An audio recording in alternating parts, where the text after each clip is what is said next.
SER Podcast.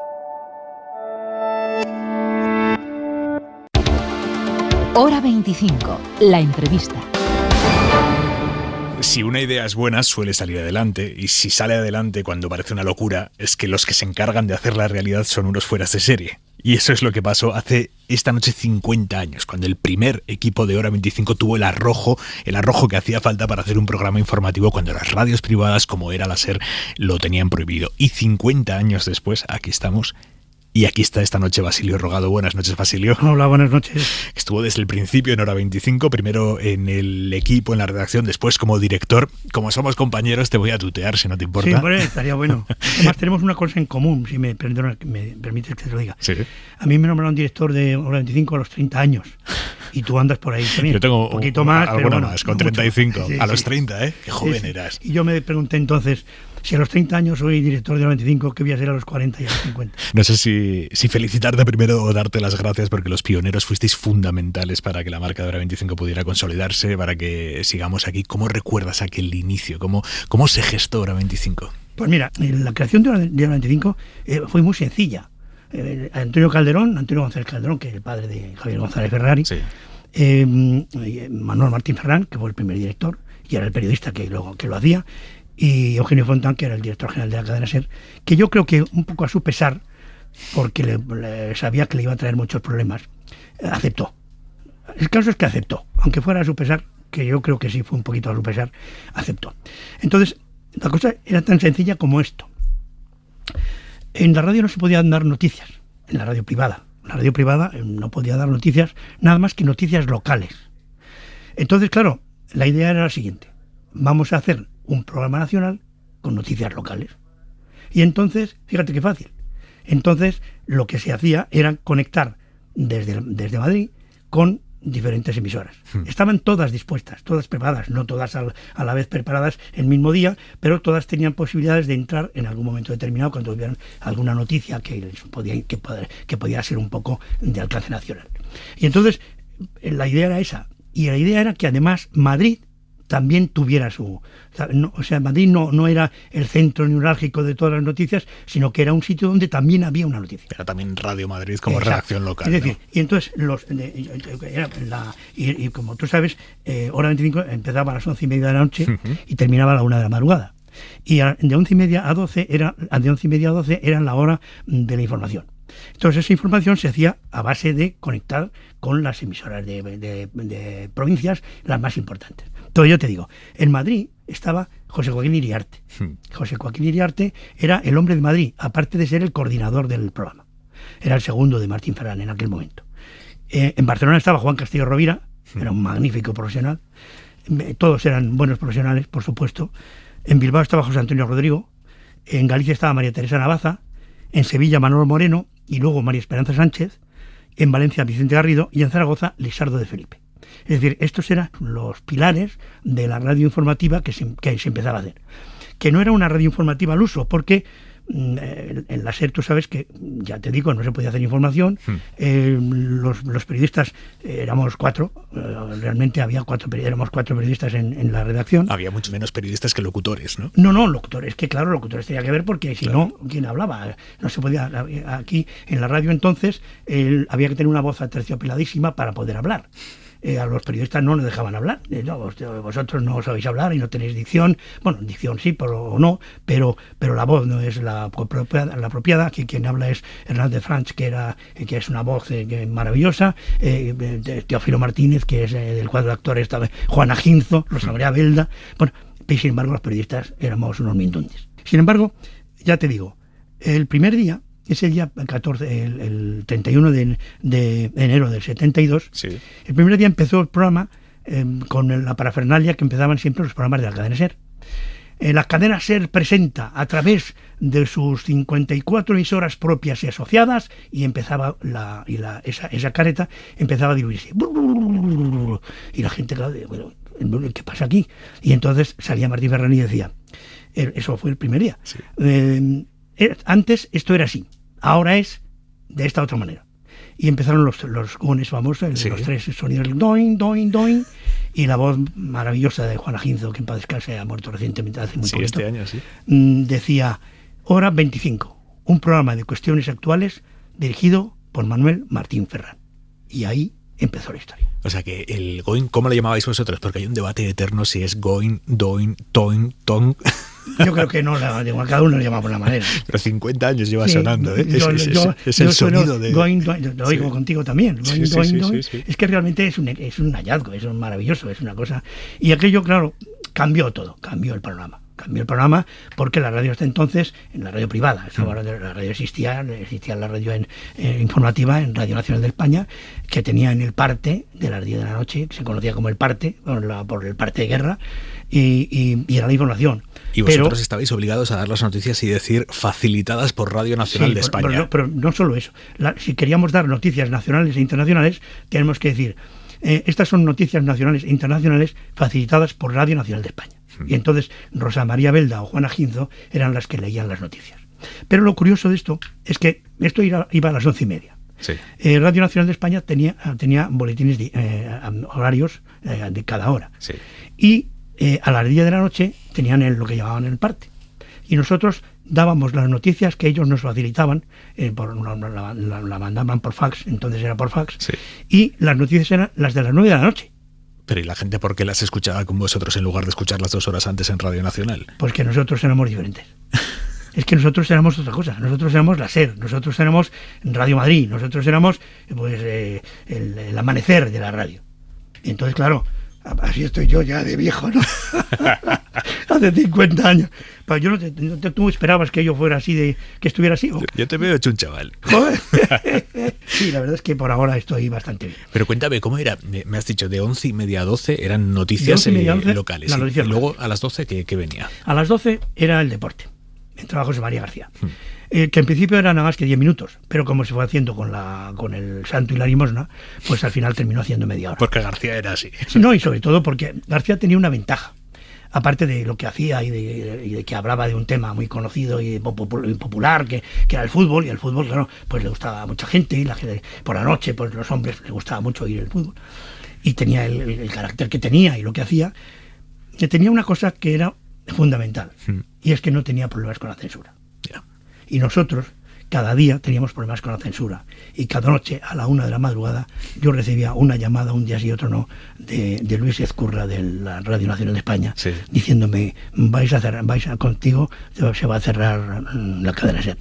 Naturalmente eran amenazas vanas porque primero no se atrevieron nunca y no se hubieran atrevido nunca a cerrarla, pero nos hacían la cosquina. ¿Cómo era el proceso con la censura? Vosotros les teníais que mandar antes los guiones. Se mandaban antes. Es curioso porque Martín Ferrán, que era muy listo y era un periodista excepcional, hacía lo siguiente, y es que les mandaba los guiones del día anterior.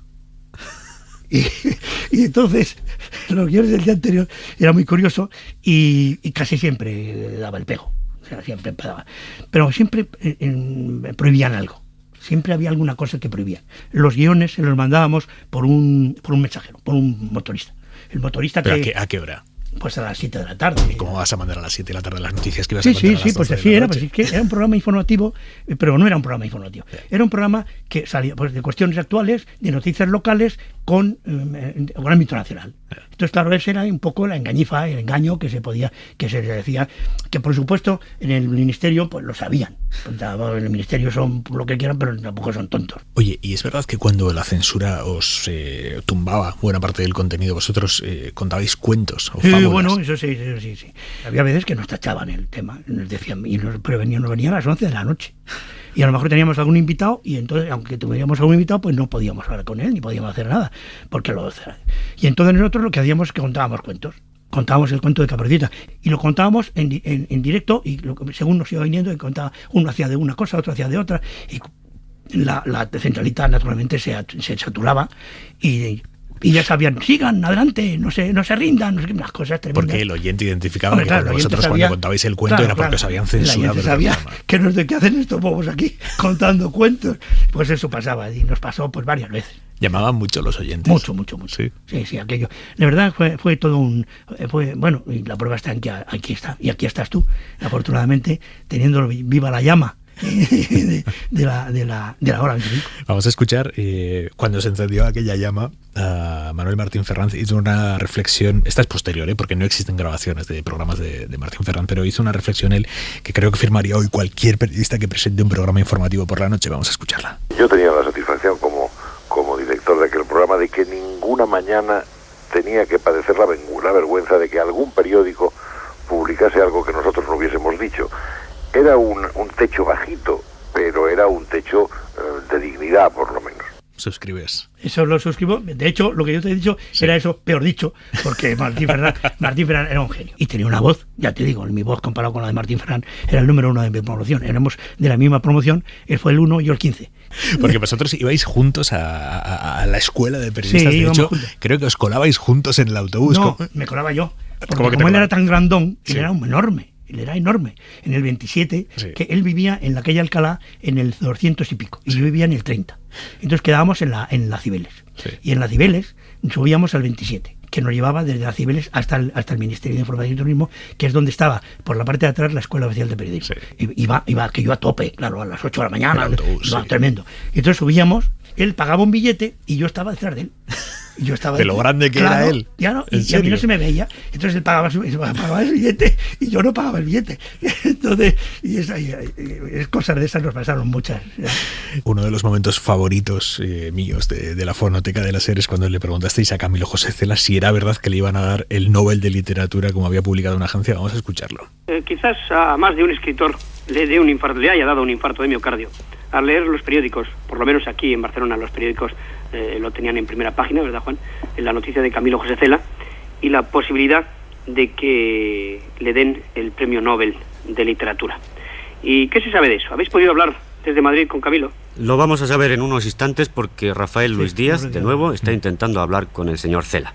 Recordemos que fue la agencia de noticias Logos la que publicó ayer que Camilo José Cela era candidato al Premio Nobel de Literatura de este año y que la candidatura era presentada por un grupo de intelectuales franceses. Camilo José Cela está ya dispuesto a dialogar con Rafael Luis Díaz. Pienso, Basilio, que sea o no sea verdad, que reciba o no reciba el Nobel, es una buena ocasión para oír hablar al señor Cela. Buenas noches, don Camilo José Cela. Buenas noches. Yo quisiera que usted me dijese qué es para usted un rumor. ¿Un rumor? Sí. Algo que no se debe tomar en consideración jamás. ¿Y una noticia? Una noticia ya empieza a ser algo más considerable. ¿Y la candidatura de don Camilo José Cela para el Premio Nobel de Literatura No es sé una si un noticia? rumor o una noticia, yo me enteré por los periódicos. Entonces, ¿es un rumor? No lo sé, yo me enteré por los periódicos. Ajá. ¿Cuándo se ha enterado usted? Ayer que me llamó un redactor de la agencia Logos para decírmelo y preguntarme que qué me parecía o algo. ¿Y a usted qué le parece? Que yo no sabía una palabra de esto. Pero no dudamos que a don Camilo José Cela... Que no dudamos que a don Camilo José Cela le agradaría mucho ser Premio Nobel de Literatura, ¿no es así? Oye, y a cualquier escritor del mundo también. Es buenísimo este momento. Usted posee buenos... Sí, pues fíjate, te voy a contar una cosa fíjate lo que hacíamos nosotros. Sí. Yo reuní en Citras 5 a Camilo José Cela y a Rafael Alberti. Sí. Y está eso aquí tiene que estar la cinta, En porque la la tengo yo. fonoteca, seguro. Y estuvieron hablando los dos. Y decían unas barbaridades, uno al otro, y además encantados de el uno con el otro. Fíjate, uno que era de lo que era y el otro que era de lo otro. Y esa es una de las cosas de las que yo estoy muy contento de haber hecho. Pero bueno, eso es Citras 5 que no tiene nada que ver con lo que estamos hablando, que era hora 25 de lo que estamos hablando. La radio ha sido para mí lo más importante de mi vida profesional. Fíjate tú, yo no he sido nunca un hombre pretencioso, ni muy orgulloso, ni vanidoso, ni he querido presumir nunca de nada, no me ha gustado nunca. Y más bien soy un poco reacio a las reuniones, a todo tipo de cosas. Y muchas veces, todavía, cuando digo Basilio, me presento Basilio Robado. Le digo de verdad, porque me sigue pasando. Sí. Porque tengo un poco, me pasa como a ti también en eso, aparte de la edad, cuando empezaba, que tu nombre es un nombre que se queda. Aymar Bretor. Si tú, a lo mejor mañana pasado, tú llevas poco tiempo aquí, pero si tú haces una buena carrera y brillante carrera, como parece que vas a hacer en Hora 25 o en donde sea, porque pareces un buen profesional, si no, no estarías aquí, y si no, no me tendrías aquí delante, porque no, claro. Pues entonces, la verdad es que cuando te jubiles o lo que sea, y digas, yo soy Aimar Bretos, seguro que hay mucha gente que te lo va a decir, porque claro, no, José Luis Pérez, José Martín, José Luis, lo que sea, Manolo. Bueno, Martín Ferrán era otra cosa, porque además era otro tiempo, y cuando se le veía a Manolo, aunque no salía en la televisión también. Desapercibido no pasaba. Sí, no, eso era tremendo. Yo lo curioso es que a mí me conocían sin haber salido en la televisión, que era una cosa rarísima, una cosa rara. O sea que, pero ¿qué es para ti volver a estar aquí, en Gran Vía 32? Hombre, pues mira, nosotros lo hacíamos en el segundo piso, en la segunda planta, en lo que era un estudio precioso, muy grande, que había sido, que lo reciclaron porque había sido, eso era el estudio donde se hacía cabalgata fin de semana, que era no un estudio, sino un auditorio. Que es el auditorio que sale en la película Historias de la Radio. Sí. Que ese es el auditorio que había en la segunda planta de la cadena SER. Y ahí es donde se recicló todo aquello, se hizo una redacción y se puso un estudio muy grande y muy bonito, y ahí hacíamos nosotros el programa. Y luego, después de eso, la SER cogió la novena planta, y en la novena planta esa es donde estaban todos. Y luego ya se bajaron aquí y estuvieron en el octavo. Y aquí he tardado 50 años en volver, pero ahora estoy aquí otra vez. En tu casa. Bueno, yo hoy he tenido que dar la vuelta porque no sabía por dónde se entraba. Porque, es que cambiaron hace unos años la entrada. Sí, bueno, sí. La entrada era por este sitio. ¿Por dónde está ahora? Sí, no, por donde está ahora no, por ahí, pero en el Chaflán. Sí. Se entraba por el Chaflán.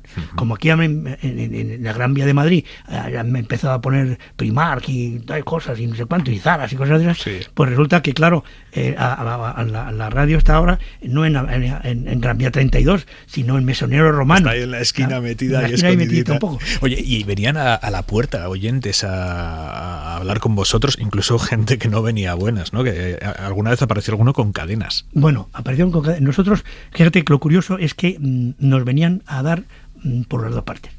Unas veces eran guerrilleros de Cristo Rey y otras veces eran gente de ultraizquierda. Y lo curioso es que Rafael Luis Díaz es hijo de un comisario de policía. Sí. Y él, cuando teníamos problemas, porque nos llamábamos, tenían muchas llamadas, muchas cosas, llamaba a su padre.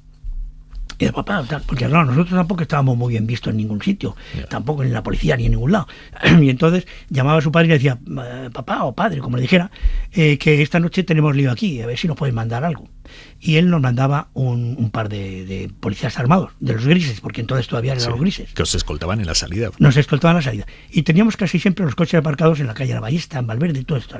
Y bueno, la calle La Ballesta pues era una calle pues con muchos clubes nocturnos y que a la 1 de la mañana, cuando nosotros salíamos, 1 y pico, aquello estaba como si fuera la Gran Vía a las 6 de la tarde, había mucha gente por allí y tal. Y entonces los guardias civiles, los policías armados venían con nosotros. Y yo les decía a los policías armados, sonrían ustedes para que no crean que nos llevan detenidos. Era una coña, ¿no? Pero vamos. Y cosas de esas pasaban, ¿no? Bueno, pero nos pasaron de todo. Y lo que sí era cierto, nosotros todas las noches, en este equipo que te decía yo, nos íbamos a celebrar la despedida de Hora 25. Todas las noches. Todas las noches. Por si acaso no había un día siguiente. Mira, una vez, entre las personas que venían a la tercera hora, sí, había un economista que murió reciente, bueno, ya ha muerto hace bastante, Manuel Funes Robert. Bueno, este Manuel Funes Robert era un hombre que, un economista, que hablaba muy bien, pero era un tío muy hecho para adelante. Y una de las veces que tuvimos un conflicto con Marruecos, él llegó a intentar declarar la guerra a Marruecos. ¿Desde la radio? En la radio.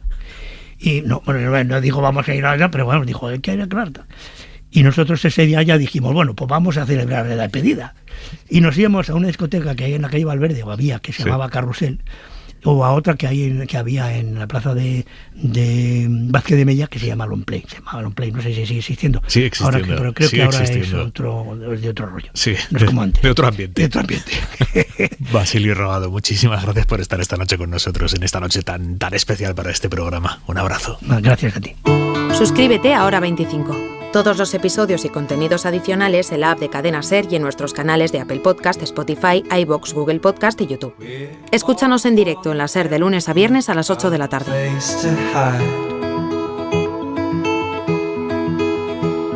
A safe place somewhere in the woods we can start a fire. All we know is what will be. our home. We will stay until the break of dawn.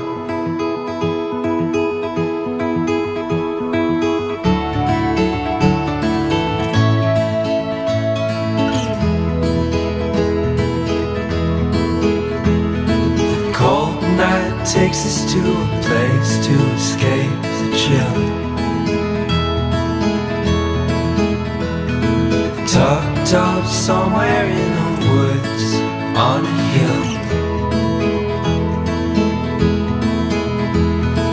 Wake up feeling the cold in between our toes.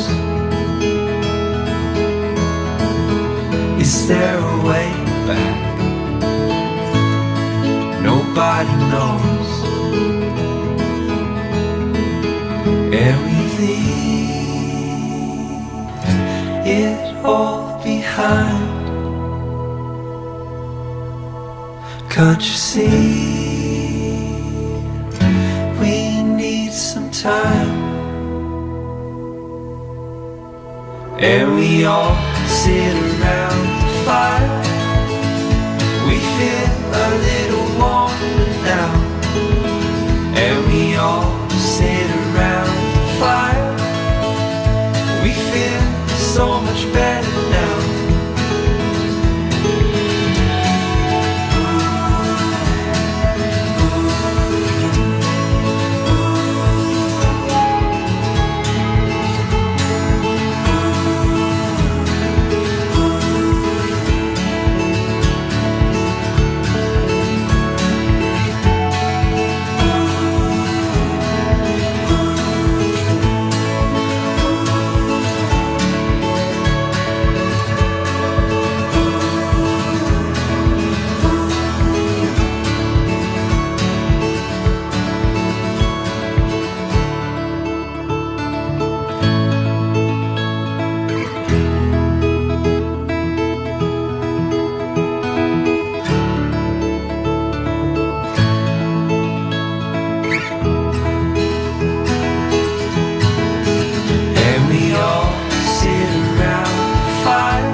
We feel so much better now. Cadena SER. La radio.